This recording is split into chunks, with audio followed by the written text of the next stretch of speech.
પછી વાત કરીએ મિનિસ્ટ્રી, એમાં નંબર 1 છે ડીપ ઓશન મિશન.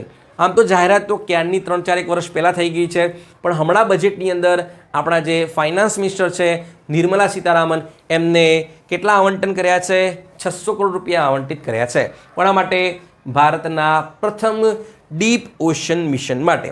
ઓકે, પ્રથમ કેમ કહી રહ્યો છું? કેમ કે ડીપ ઓશન મિશન અંતર્ગત આપણે શું કરવાનું છે? મત્સ્ય 6000 નામનું શું કરવાનું છે?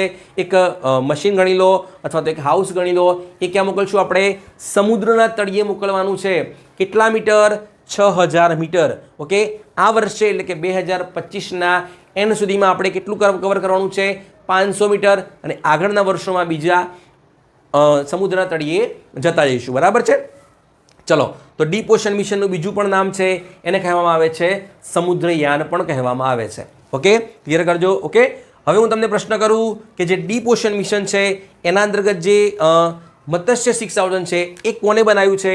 એ કર્યું છે NIOT ચેન્નઈએ. કોને કર્યું છે? એટલે કે national institute of ocean technology દ્વારા તૈયાર કરવામાં આવ્યું છે. તો કયા મંત્રાલય અંતર્ગત આવશે?